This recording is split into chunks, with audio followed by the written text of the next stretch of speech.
Good morning, Alaska. Welcome to the Den AK. This is where we talk about all things education in Alaska. It is Wednesday, October 21st, I do believe, which means we are getting super close to some fantastic times outside, not going door to door, not asking for candy. And I don't really know how we're going to fix that issue. But joining me today is a whole cast of crew ready to rock and roll. We are going to join them. Welcome to the show, everybody. The host has muted me and unmuted me, and now I'm muted again. Go ahead and let me unmute, and we'll be happy. So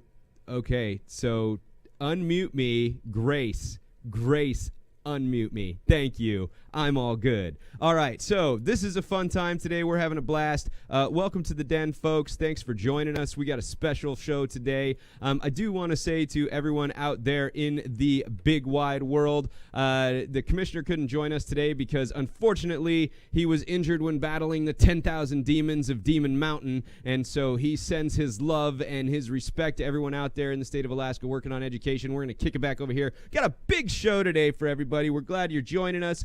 We got some special guests, and we're going to kick right through it. So before we do that, we got to take care of paying the bills. First off, I wanted to show everyone what it's like to live in the Den. This is the Den, ladies and gentlemen, in all its glory and beauty, and I'm sure you're really super excited to see it. Yes, it is me running all of this stuff, and yes, by the end of this time, I need a nap. If you want to watch more of this, remember you can always watch it at thedenak.org, and we got some folks over in the Etherwebs World Pipes kicking that link into the chat for y'all. That is thedenak.org. Make sure you share that out with friends. Now, we're talking teachers, principals, superintendents, anyone that's parents, kids, anyone that's interested in education around the state of Alaska. That's what this show is for. If you have questions that you want to shoot directly to the Commissioner of Education for the state, and I mean, honestly, how often do you get to hear that, right? If you want to shoot a question directly to the Commissioner of Education for the state of Alaska, all you got to do is go to asktheden.org. That's asktheden.org. Again, one of those folks are jumping that right in the chat right now, and we really appreciate them. Thank you for watching, everybody. We really appreciate that you're here. We're going to kick it over and talk about what's going on in Alaska in education. And with that, I'm going to bring you to and introduce you to Dawn Anderson. Dawn Anderson, give a wave to all the peoples. She's waving to the peoples. Thank you, Dawn. We really appreciate it. Now, Dawn, you are going to talk a little bit about kind of some basics of what Canvas is, because we've had some questions about that. And the background on this, folks, are that the state of Alaska has paid to give Canvas to every single teacher in the state. So if you're a teacher watching right now and you didn't know you had access to this system, please go to asktheden.org and just put in your email address and say, I want the Canvas, and we will make sure we make things happen for you. So, Dawn, kick it over to you. What is happening? Hi, good morning. So I can talk to you guys about Canvas. I've been using Canvas for years and years, way before it was a thing, right? Canvas is just a place for you to put stuff. And before, I've been teaching since the 90s, and in the 90s, I would make really sketchy websites, and I would have kids go there, and then they would have links, and it was hard for them to get the information they needed, right? And Canvas is the everything. Canvas makes my heart sing, and a bunch of these people in this room that I'm with right now have used Canvas with me because they are former students of mine. Canvas is everything. So it holds all my files, it holds all my videos, it has all the information all the time for everything, for everyone. So Canvas is fabulous as a teacher. Like I said, I've used it for years. So I've used it way before we were fully online, right? Of course, everyone is using it now, or a lot of people are using it now. But even when I was a regular ed teacher, in a classroom, that's 2018, back when I was in a classroom, right, I was using it. And the way I was using it, sorry, my cat's being helpful here. The way I was using it is I was teaching, right, in school. I was talking to them face to face without a mask on, right? They were there in the classroom. There were different groups. For example, I believe Elliot here has done the thing where I put a kid in a group. They've got a computer. And it's actually a video of me talking them through a certain thing that they're doing in a group setting. And then a group over there in the other side of the room would be doing a different thing, also taught by me in a group setting. So there's like 5 of me in a classroom plus the real me, and we all know what we're doing. So that's how I've used it before.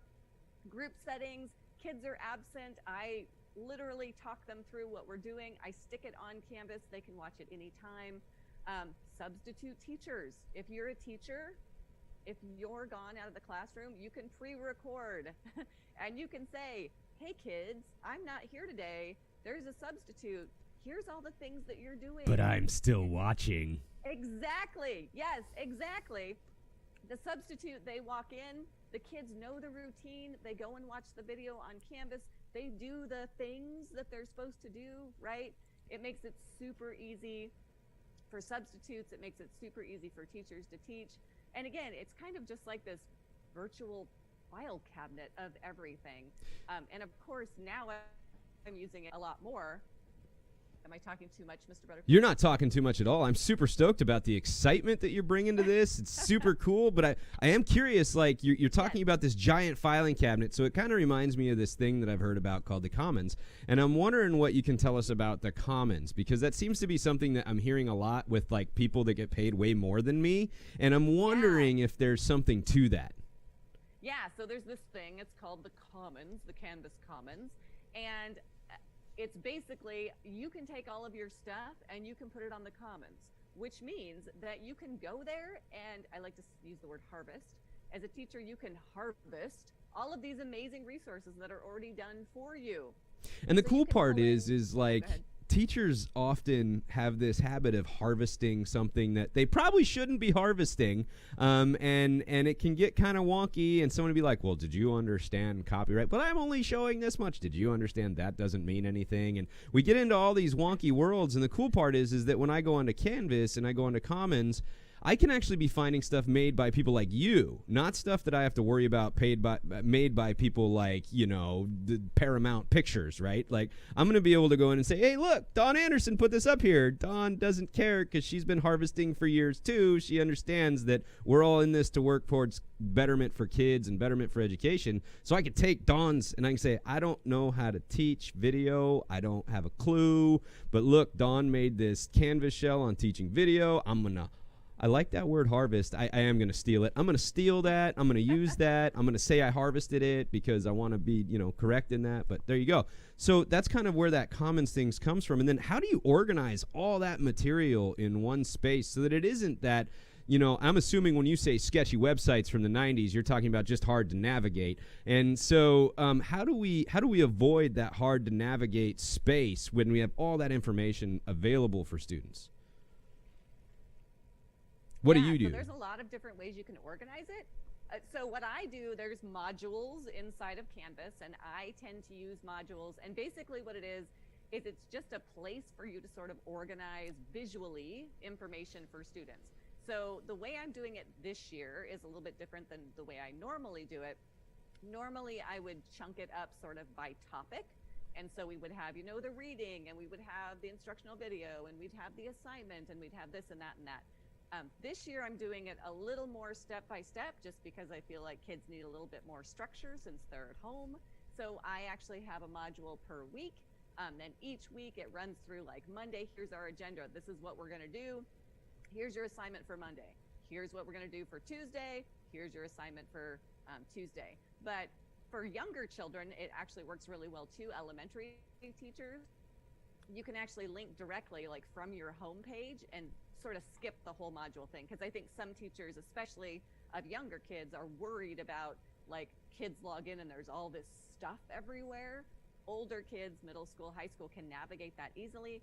Elementary, maybe not, depending on your grade level, but there's workarounds for that. There's easy ways to make buttons on your home page where a kid just goes in, they see the button, they click the button, and it takes them directly to, the reading or the video or whatever it is the teacher needs them to go see. I've noticed that my own children, I have some children in elementary school right now, I've noticed that they actually set it up, looks like a weekly calendar, and then there's little buttons for each thing they need to do each day, and they just go right in. I mean, it's crazy to watch my 8-year-old right now just be like, oh no, Dad, I have to go to work.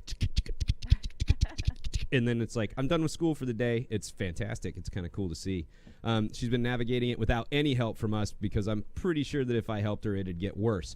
So, you talk about that filing cabinet system and being able to organize that into modules, and then the interface for students can be, designed to fit the understanding and educational needs of those kids. It's super exciting. And those are all really positive. And so like a couple of the positives that I've seen as a teacher have been just the fact that like when I'm done with a year and I make my little changes as the year goes on, I don't have to get into an actual filing cabinet and get out whiteout and like go through that process and make new copies. I make a small change and then move that whole section over. So I found that I'm able to evolve what I'm teaching at a more I don't want to say standardized, but at an easier pace. Like it can actually, instead of working so hard on the logistics every year of getting ready, I actually get to define the content as I grow as a teacher. And I'm wondering if you've had similar experiences. Absolutely. And I'm a middle school teacher too, so we tend to work in teams, groups of students. And it's so easy too to just share something with somebody else. So there are 3 7th grade science teachers. I'm teaching 7th grade science, and we can just share things and collaborate things on documents so easy, because in Canvas there's just a button and you click send to, and you can just send it to the people that you want to send it to. So easy, so easy, so easy. Like I said, Canvas, it's all the things. I love Canvas. All the things. I love it. So what now? As a parent, it's a little tough at first because in ASD, right, and I'm sure in other schools too, we have things like Q, and we have things like Canvas, we have things like Google Docs, we have all these different things happening, and that can be kind of exasperating for a parent to kind of navigate. So what do you use in your classroom to help some of that navigation process for those parents? Because again, this is a system that, yes, we can train our kids on, but we haven't actually sat down with parents and been like, hey, this is how you go here and do this. So what kind of strategies have you used with your parents of students to kind of help them navigate all 3 of those systems and understand how to get that all in place? So first off, for me personally, I don't use all the systems. I use Canvas, and Canvas is my go-to. And they can get to other places through Canvas, but Canvas is it. So for my parents, I always tell them, ignore that other stuff, right? Just go to Canvas, and then I will walk you through, how to get to A, B, and C, like all those other things. And then with parents, communication. So I email parents a lot. I also make them instructional videos. So I have a YouTube channel with, wait for it, 2 whole subscribers. Miss Anderson. I know, right? That's like half the people watching this show parents right now. Right. So I have a YouTube channel. I send videos too. So I give them visual information, right? Like, here's how you log into Canvas. Here's how you become a parent observer. They can actually become a parent observer and watch their child. They can see the grades. They can see the teacher comments. They can see the calendar. They can see everything. They just can't submit, which is good, right? So they can't submit assignments, but they can watch over their little angels as much as they would like to. Patrick Anderson, I see you down below. He's actually in my house in a different room. I see you. I watch you on Canvas too. Whoa, that got a little bit sketchy. I know, he's right there. I see him. That's fantastic. He's over there in a different room. Okay, cool. So that's great. So what are the weaknesses? What are the weaknesses and what are the workarounds for Canvas that you've run into so far? Have you found a steady, hard weakness on Canvas itself as a system? And if so, how do you work around that? So here's, I think, the biggest weakness of Canvas. It wants to be everything for everyone.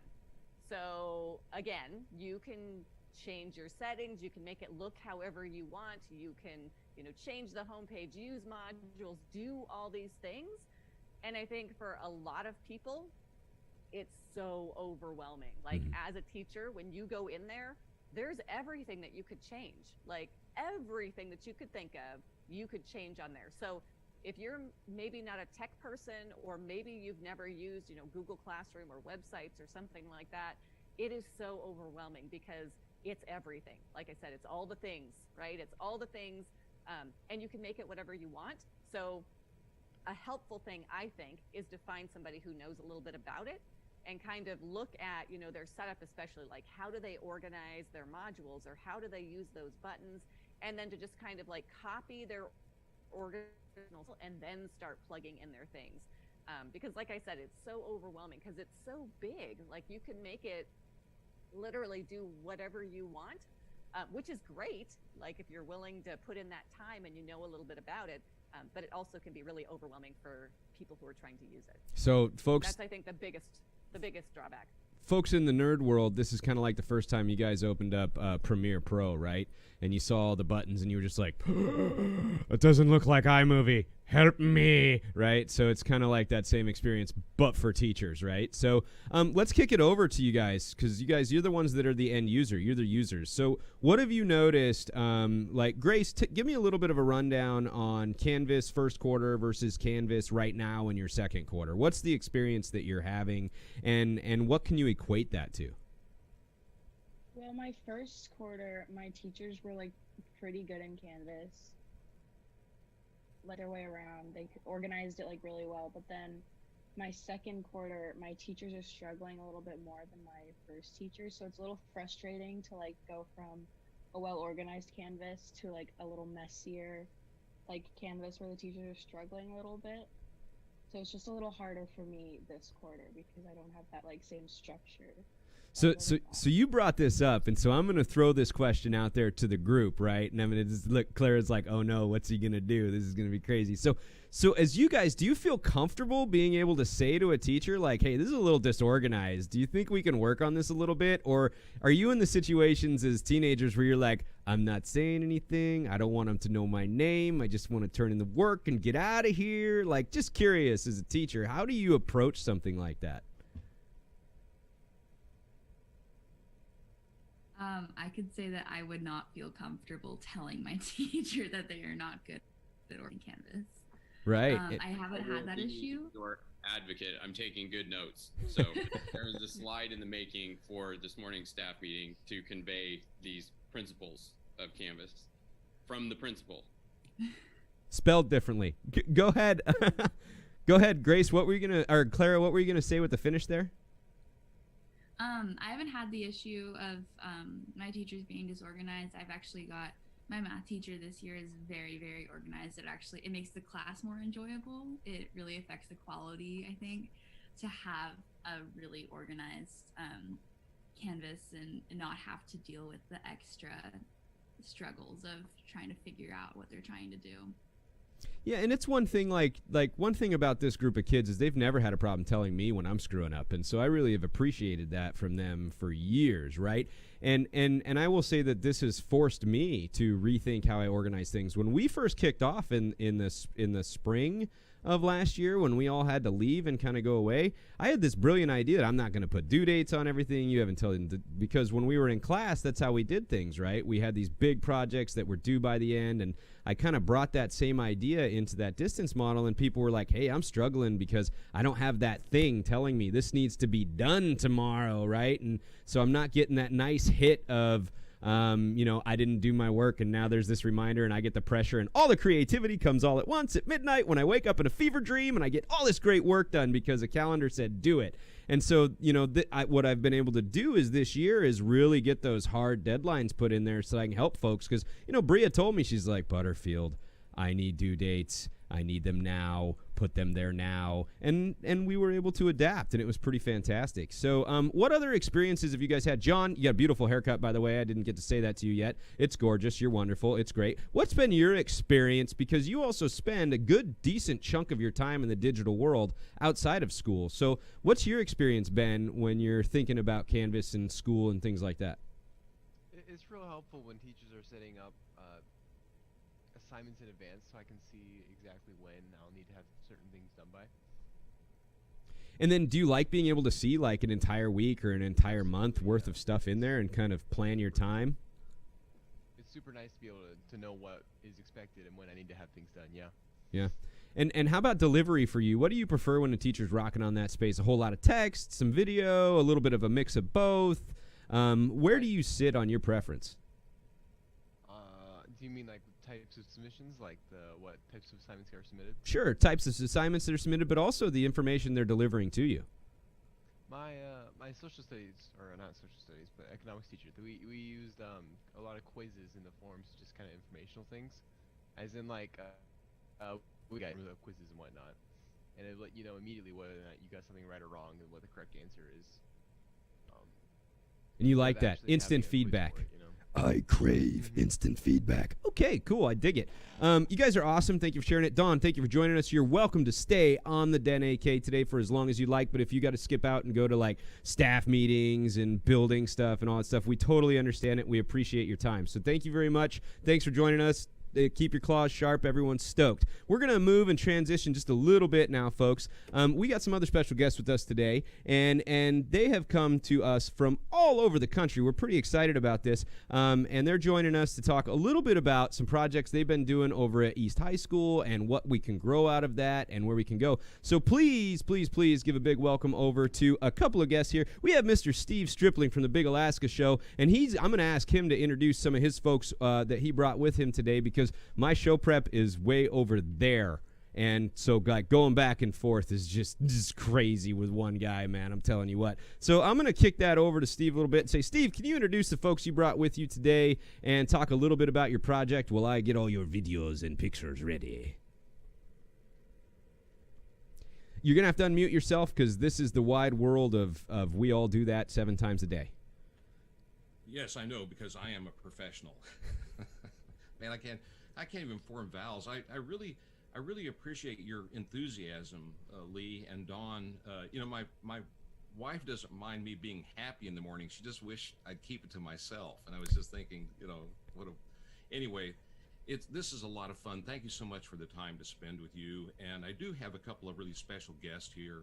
I've got, and maybe some of you probably know Melissa Fisher. She's the East Anchorage High School Choir Director and Department Chair.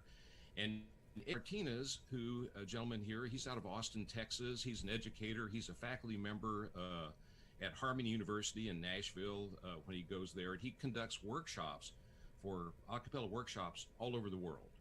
And I met Eddie when my father-in-law was in a care facility in Dallas, and I was going back and forth to help take care of him. And so I ended up joining a chorus there. We're geeks, we're a cappella geeks.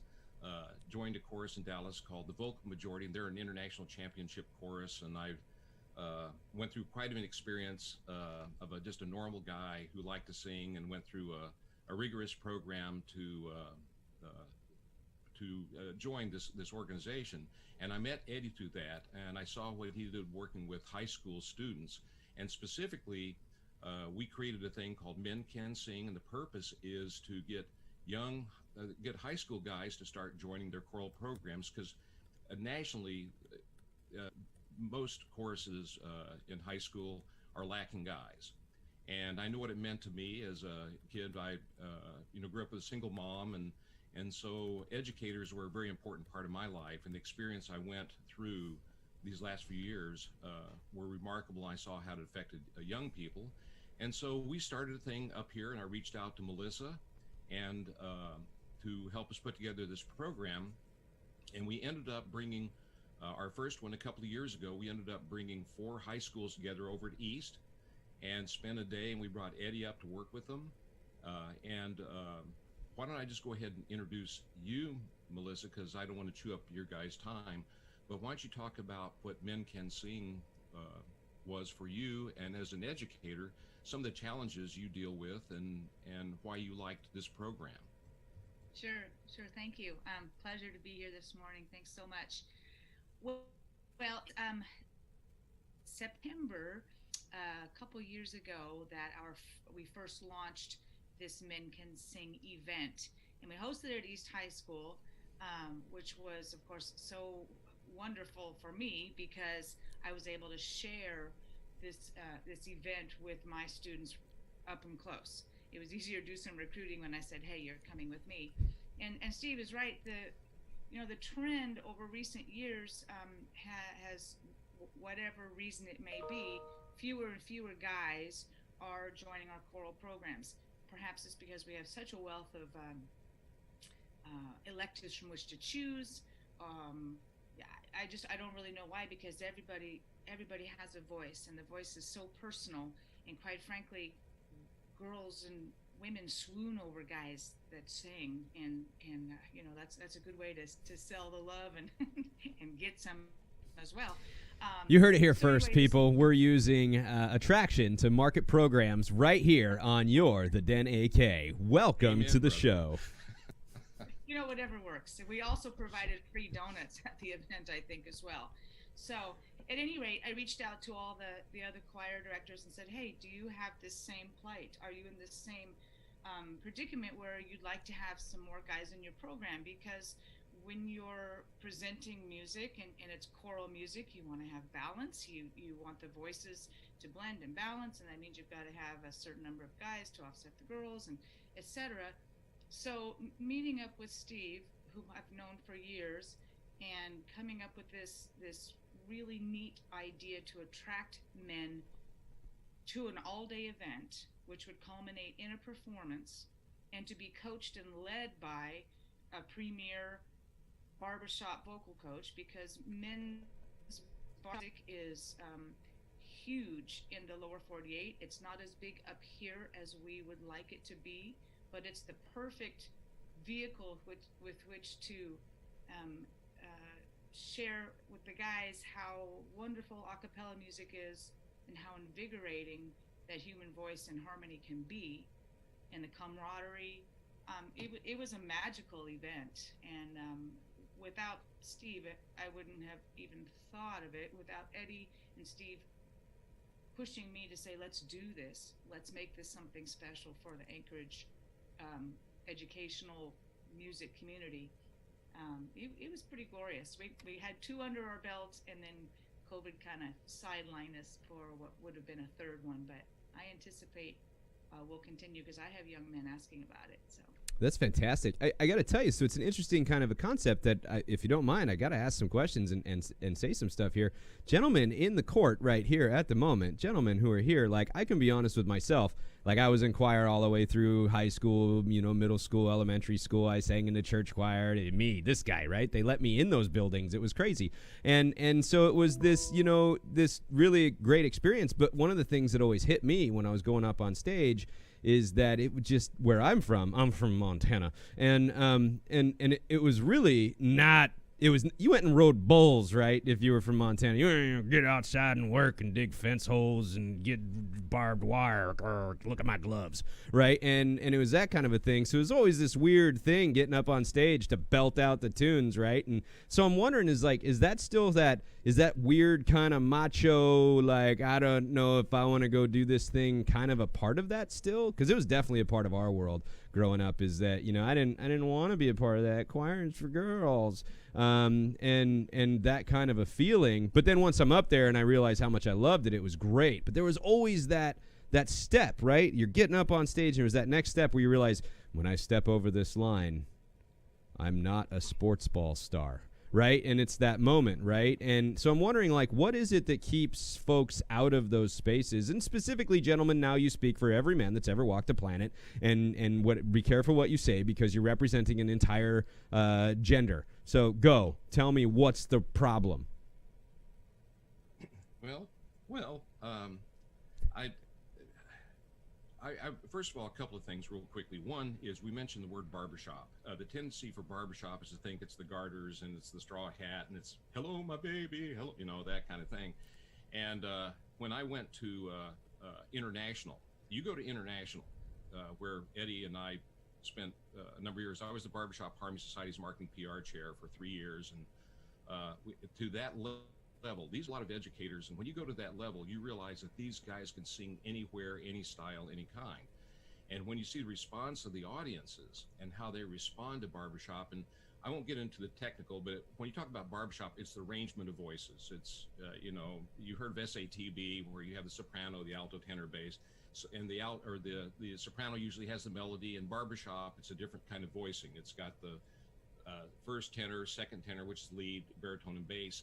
And those arrangements lead the highest range of overtones. And these are the frequencies. These are the notes you hear that are not sung, but they're created by the formation of the structure. So it's real catchy. And so one of the things that's cool about this, and going back to your comment, Lee, about Macho, who was the football player from East that we had a couple of years ago, Melissa, real nice, you know. Yeah, this kid's playing college ball. His name's Kimani Vaivai. We have a lot of Polynesian students in our community that and going to East and in the Samoan and the Hawaiian communities singing a cappella, or maybe having the little uke with you is so important. And so because I had Kimani there, nobody looked at him and say he's like, hey, be a man. Pounds. Yeah. Well, you're kind of, you know, that's kind of girly, right? Nobody ever brought that you up. Know, and I was going to throw this over to Eddie real quickly on this.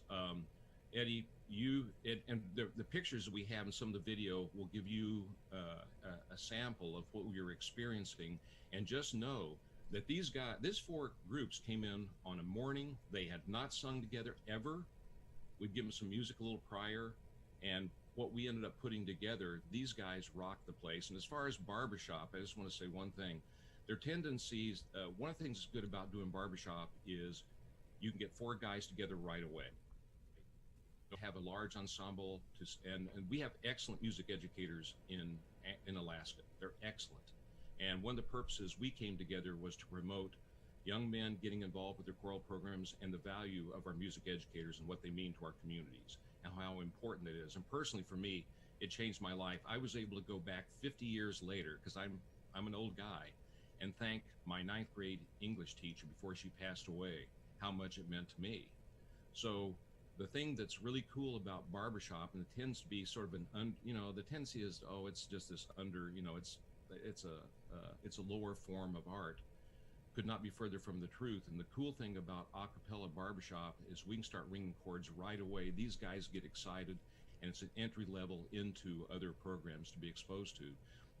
And Eddie, I just wanted to ask you, you've gone all over the world. You're over in New Zealand, you've been in England, you've been everywhere. And what's the experience you have considered with young men of all ages and prep, you know, what's been your experience? Well, first of all, it's great to be here, all the way from Austin, Texas, where it was 93 degrees here yesterday. And I was looking at the Anchorage forecast. I was like, oh my goodness, I love living in a warm climate.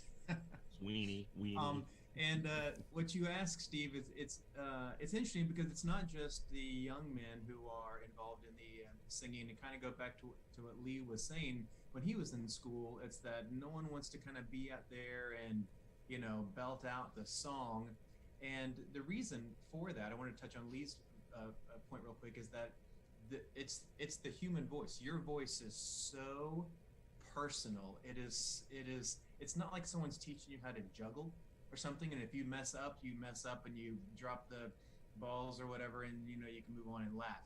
And so it's like, here, try to sing this phrase. Those are 2 totally different levels of intensity, because one is very personal. It's what you were born with, and the other is, I don't know, am I coordinated enough to juggle? So it's always been, even with older men, you know, whether you're working with middle school boys who are 11 or 12 years old, or, you know, guys that I go and coach in other courses wherever that might be in their 80s or whatever, there's still a reluctance to put it out there. And I think unless you've grown up in the fine arts culture or the Broadway culture, whatever, you're just not one of those, or it's just in your personality. You're not one to just go out there and just start, here I am, and belting out a song. I think it's very tough to do, even when you feel like it's a safe environment, like we set up with the Alaska Cappella events.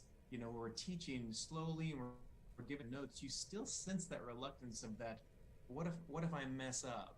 And that's why that phrase I use all the time is, hey, just come try it. What's the worst thing that can happen? the worst thing that can happen is that it crashes and burns, and we just try it again, because that's a typical thing, especially when learning a new skill or a new art form. And- But I have found, back to your question, Steve, is that the reaction is it's a universal, whether it's on the other side of the world in Australia or here in Texas or anywhere in the United States. There is a reluctance until they realize, oh wait, what is this? And look how easy it is to kind of learn it, but how extremely difficult it is to do it well. Yeah. So And I do want to jump in there, and while we're talking, as long as, because I think you hit on something that's really exciting, and I want to keep that train just rolling just a little bit longer, and that is, and I'm going to pop this first picture up, right, because I think that it's valuable to kind of be thinking about this while we look at it. You touched on this idea of this really personal moment of being able to get up and basically bare your soul through sound in front of a ton of people, right? And that's that line, right? Crossing that line. I get on a field, I got a helmet on, I got pads on, I got all this protection, I got my boys around me, and we're just smashing heads one moment at a time. But when I get up there, those eyes are going to follow where those ears hear that sound coming from, and they're going to see me barefaced, mouth open, uvula flapping right there in front of everybody. And so it is this really scary thing, and to do that takes a next level sort of bravery and courage, right? Because it's not about getting hurt. We can get hurt every day. Go ahead, hit me with a bat. I'm tough, right? We can get hurt every day, but to put ourselves out there and be judged, to be judged for who we are at our core out loud in front of everybody. And so I really want to bring this number one picture in right now, because I think this helps, kind of bring this on and what you're doing for folks based on what I've heard already, right? And so I've got that number one picture out, and if you guys can't see it back home or you don't have that list,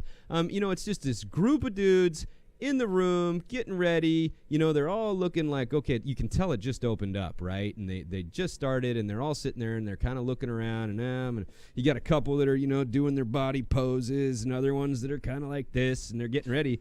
But, we go on, and when we get into these further pictures, we start to see, I'm showing number 2 right now, and we see them, they're standing differently. They're looking different. They're presenting themselves in a different way, because guess what? They just got their team, right? They just got their boys. They're like, hey, we're in this together. We're shield wall, folks. It's everybody's voice, and I'm so worried about mine, but at the same time, like, you're worried about yours, and you're worried about yours. And those people out there, they can't pick us out because we're creating these tones that turn into something else that we're not actually singing. And I just think it's super cool to see. I get to see all these pictures, and we'll show them as we go. But the evolution of the way they're standing and the way they're interacting with each other just in these pictures that we have. So I guess thank you for touching on that a little bit, Eddie, on that idea that, this is a different kind of exposure. This is not the thing where we take a hit and move on. This is a thing where we have to live with what just happened, and we're all the same. Look, we all deep inside are scared little mammals with no claws or fangs, and it's just spooky. And the thing that scares us the most is that judgment, right? That idea, and we're the worst judges on ourselves. And so that's kind of what I was touching on a little bit earlier, and I'm glad you expounded on that. Sorry to keep yapping, but that's what I do. They pay me to do this. So Lee, I will say though, it's sad the number of times that I've worked with both men and women. And actually, I've probably heard this more from women, adult women, when just working with them one-on-one or trying to sing. And they will share a personal story that they remember from when they were in elementary or that age, whether it was in school or church. And it was someone, usually an adult or in some cases a sibling, telling them, you just need to sing quieter. You're not doing well, so you just need to sing quieter. You need to stand in the back. And this happened to them when they were 8, or 9 or something, and now here they are at 60 years old, and that is still the most present thing in their mind, that someone told them that they couldn't sing, or they didn't have the ability, or they didn't sound good, or they remember their brother or sister making fun of them because they did it. It's hugely powerful, what we hear about our own voice. Which is why everyone should live by the rules of the elf. I'll move on from there. That's where we need to go. And the other thing that's really important to pass on to you all is a lot of these young people, Lee and you and I have talked about this. I was fortunate to have some coaches and people in my life that got me through some tough times. And there's some kids out there that are really struggling. And when you walk in and all you have is a pitch pipe, and you get to it brings people all together. It is the most unifying thing in the world, and you ought to see these guys lighting up. I don't know what pictures you've got showing, but there's a progression that we started with a group, and little by little we started putting them into quartets, and that's when it gets fun, and that's when it gets. And the other thing, if you'll notice, they're holding pieces of music. These guys are learning fundamentals. We're woefully behind what's happening in the States. Eddie comes from Texas, which has a phenomenal musical high school and middle school program. And so what we really want to start doing is establishing a core with Melissa. And I made the joke that originally I was trying to get the East High School guys to be my house band for the Big Alaska show. And I was going to take them out into the chamber and to the rotaries and show what we're doing, and showing, and high school, Melissa, as I think is supposed to be rated the most diverse high school in the United States, something like that. So we're reaching out to many people's heart of darkness and difficult times, and we're helping them give another approach. And then also they start going in these choral programs to have wonderful classical programs, and you're not locked into one thing. The one thing we taught them was rock and roll, man. We taught them doo-wop. And finally, the other thing I just want to pass on is I did a show on our podcast at thebigalaskashow.com, and I did a tribute to my 9th grade English teacher who went on to be the Sweet Adelines International president for 2 terms. And she introduced me and took me to my first competition that led to international and stuff. I would end up going, and on that podcast, Lee, I've got interviews with guys like Deke Sharon. Deke Sharon was the guy who produced Pitch Perfect and The Sing Off. And I've got this little card's one of my favorite my business cards. I don't know if you can see it, but it's you see, I'm a professional. This is Dick Van Dyke's quartet, and I got to know Dick Van Dyke and his quartet, and so I've got his bass on it. And so I did all these interviews and got to thank my teacher right before she passed away. And like Eddie says, I'll tell you right now, everybody, I don't care if you're 18 years old or I'm a senior, all of us say we wish we had started earlier. And there's no reason that Alaska shouldn't have one of the top premier choral programs in the United States, starting with our high school. Then we can lead it down to our middle schools, so they'll know better basics and fundamentals. So when they come up to work with our wonderful music educators in high school, they've got more to work with. And then my dream is to see that UAA gets a fantastic choral program going. You talk about preventing a brain drain from leaving the state, and I'll tell you, owning a pitch pipe and a keyboard and some music does not take a lot of overhead. So, and I'll get off my horse, but I just know how important I've seen it over and over. Lee, on your pictures that you have, there's a picture there where we did an all-day workshop, and then that night we put on a show at East. We called it the Acapella Showcase, and there's a picture of us all at the end. And we brought in Lisa Hawkins, who taught the kids beatbox. And so we did a lot of, and hooked on the feeling and things like that. So I don't know if you. We are showing it right now, all up on stage in their glory with all those beautiful lights and shirts. It's a fantastic shot. And if you could show the video. So this is the very first. I believe it's the first one. Here is number 10. We will go for that right now. We're starting to get into it a little bit here.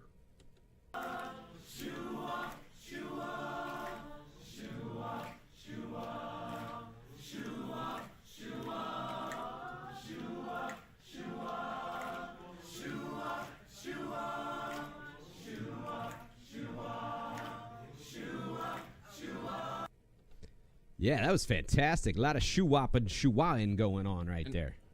And then what we did, and it was just, as simple as that sounds, to have to put 4 voices together that hit the same pitch at the same time with the same vowels, with supported sound. You talk about an athletic event.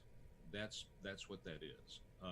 And you jump in, Melissa, if you want to share anything. And I don't want to take up a lot of your time because I know you have a limited time in your show. But I think it's the cool part about web streaming is we don't have any sponsors that tell us when to turn it off. We get to go until we're done. The only thing stopping me is that my boss is 2 squares down, and he's going to say, Butterfield, why aren't you at the staff meeting? That's about the only thing that's going to happen. But we still got a little bit of time, so we can play around for that. It's good.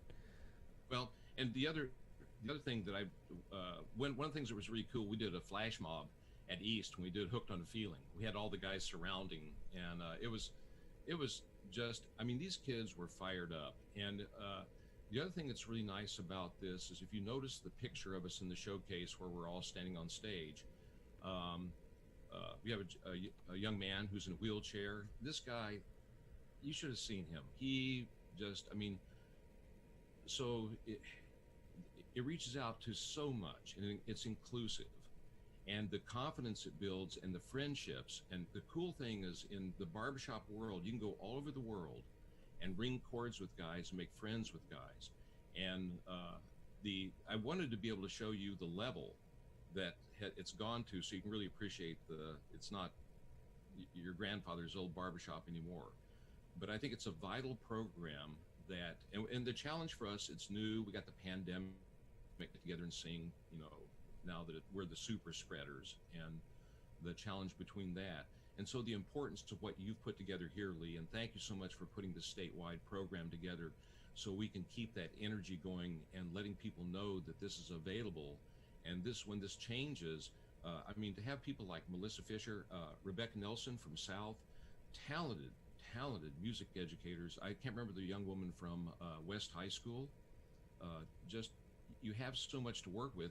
And usually when it comes to cuts, usually music and the arts are one of the first to get cut, and it's a bad idea. Which is interesting, because we just talked about how that is the thing that helps us with getting over fear and getting over mistakes and learning how to stand back up, get back on that stage, belt out that holler in, work through the kindergarten adult who told you not to sing so loud, and like get over all those things, right? Like, so those folks that know me for a long time, right, all of my classes are based on music classes, everything we do, because the idea of you walking in, hey, listen to this, you're going to be able to do that at the end. As soon as you get that tingle up the spine, say, that's going to be me?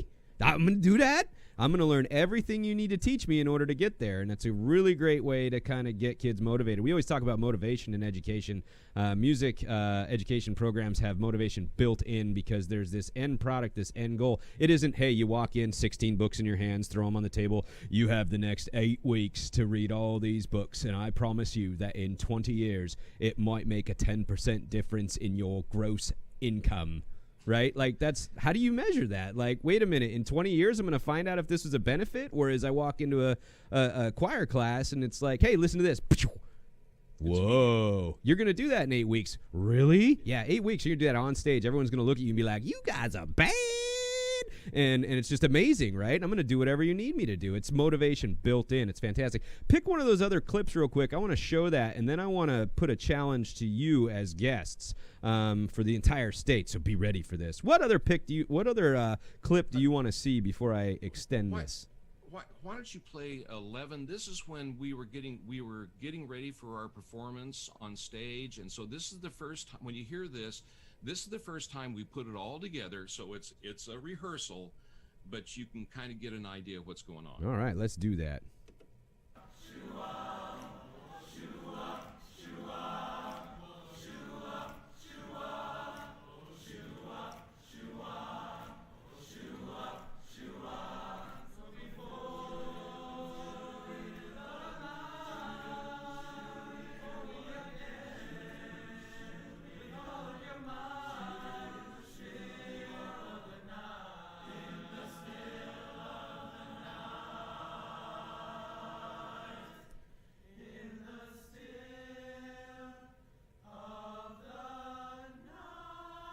Ooh.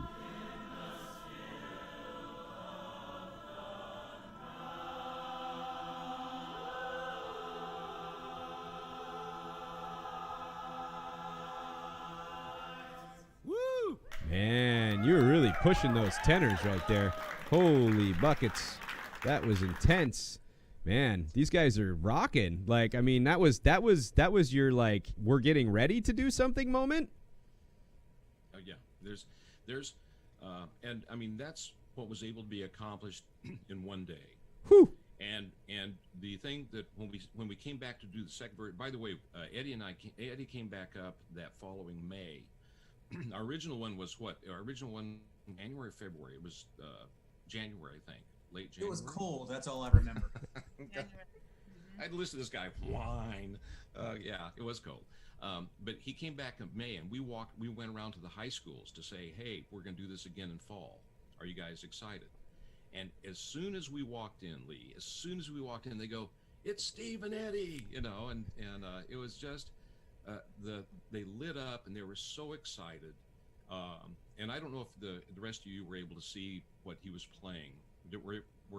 No, they're not seeing it. They're going to see it on the live stream when they watch it in a few minutes. This is this is the difference between explaining a punchline and delivering one. So I know, but anyway, you'll see what we're. You just have to pretend they all have seen it, and they're going to laugh. Elliot's actually really good at laughing at everything that didn't have any build-up. He's one of our best people for that, right? Like, he is the perfect person to be telling jokes to. So, right? Why didn't the skeleton cross the road, Elliot? Why didn't the skeleton cross the road?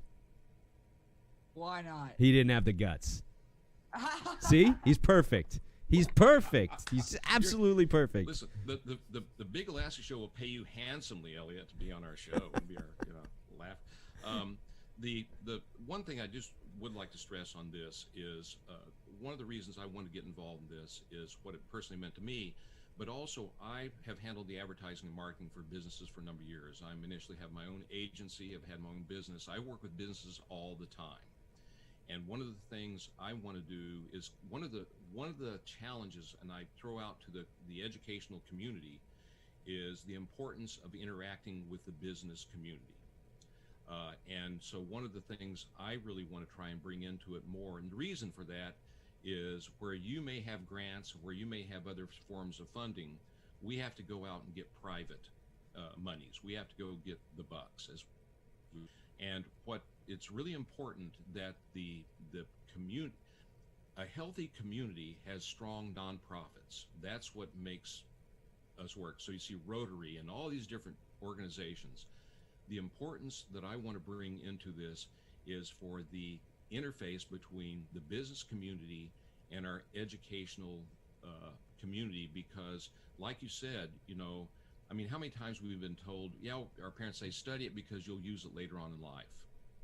And the really annoying thing is to find out later on in life that they were right.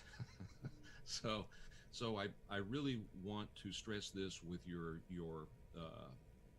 the educational community. It's really important that there be outreach and exchange between the two, because we start getting to know the value you bring into it. And in a world now, it's so driven of immediate response to your shareholders, an immediate response, like you said, Lee, we need immediacy. And the truth is, education works. And if life is short and the craft is long, learn from those who've gone before you. And so that's the message I'd like to leave with you all is the importance. One, you've got a great program with the Lee Butterfields. It's wonderful. I've been around advertising, marketing. I created commercials. I've got thousands of them. I've done them for a lot of organizations. I've done it all over the place. And I put the Big Alaska Show together because I wanted to go back to what it was like. Mike Ford and I get to go back and be seventh graders again because we love what we do. So you have a great educational program, and all we want to do is enhance this. And people like Melissa Fisher, who is this wonderful educator, but I don't know if you know this, she's a fantastic jazz musician. I mean, this talent pool here is fantastic. The problem is it's one of the best kept secrets. And the best kept secrets usually don't get the money. So let's move this and let's tell this secret. And here's my challenge to you folks that have joined us. Thank you so much. Here's what I want to see. This is what I want to see. So this show is all about the great state of Alaska. And, it's our second show. And so, we got to get a little bit of that outreach out there. But the cool part is that it archives, and you'll be able to watch us on the archive if you didn't watch on the live. And so here's the challenge I'm going to present to these folks right now. Let's start having a conversation, because we do understand that tech has changed, and it's also opened up some options. One of the projects this crew right here helped with last week is we had a drama club from Service High School, all at home with their phones, and we taught them how to set it up and do it right with scripts, made all the Foley, did all the writing, read all the scripts, did all the parts, edited it all into one full radio play. Actually, you guys can watch that radio play at serviceradiolab.com, serviceradiolab.com, for those of you popping stuff into the chat for me. I really appreciate that. And you can see that they put on an hour-and-a-half radio play that these folks here help stream live to the world and then archived for them. And so here's my challenge to you guys, because you're doing all these great things and you want your programs to grow and you want barbershop and men's singing to grow and move out and use this as a tool to create this thing in the great state of Alaska. Let's figure out how to do that. Let's get every single kid in this state singing into a box full of foam and pillows into their phone, and let's edit that business together, and let's put something together. We got some folks that know Audacity really well. We have the reach to stream it live to the entire planet after it's been edited, of course, so the stream itself is live of the edited piece. But it's going to be phenomenal. And what I want to do is I want to pose this challenge to you guys is, you come up with what it looks like. What would your dream be to get kids from every single town, village, city, boat in this state singing a piece, belting it out, opening their soul, getting that together so that we can put that together into a package that we can deliver back out to the world? So you guys got to go think, knock your brilliant brains together, because you're smarter than me, and that's not difficult, but take that and run with it, and enjoy the fact that you're at least smarter than someone. It just happens to be me. And figure out what you want to do, and then come back here and tell us what you need for support and what you need to make this happen. Outreach. We have some good connections. I mean, this is the commissioner's show. We can get some connections, push it out there, and get some people singing. Put that together, throw that on the Big Alaska Show. I mean, let's actually make a digital house band for the Big Alaska Show. It's going to be phenomenal. Yay. So that's my challenge to you. You guys can choose to go that route if you'd like to. And we really thank you. Thank you so much. Chat, we got anything in the chat for these folks or for anything that happened yet today? Nope, we got a clean chat. Good. That's fantastic. We're going to have a good one. We're going to push this out on the archive. Remember, you can join us here at thedenak.org. That's thedenak.org. If you have questions on anything you've seen here at the Den AK, you can go to asktheden.org, asktheden.org. I am going to lead out with a little bit of a different one today. We usually lead out with our end piece, but instead I'm going to lead out with the final video that Steve provided for us today, because I think it's super awesome. And I just want to also say that if you're watching this at home on the archive or live, I got to tell you, one of the best things for this for me was I got to see the faces of a lot of the kids that I have taught here at South in other programs. A lot of the times our video program brings in kids that are involved in the arts and performance and things like that. And so it's super fun to see some of these faces, see some faces I've seen on stage here at the school, enjoying themselves singing. I got a little bit emotional when I was watching these this morning because I'm missing everybody. So if you're in this, we miss you. We love you. Everybody out there, join us next week, 7 a.m. on Wednesday. Keep your claws sharp, Alaska.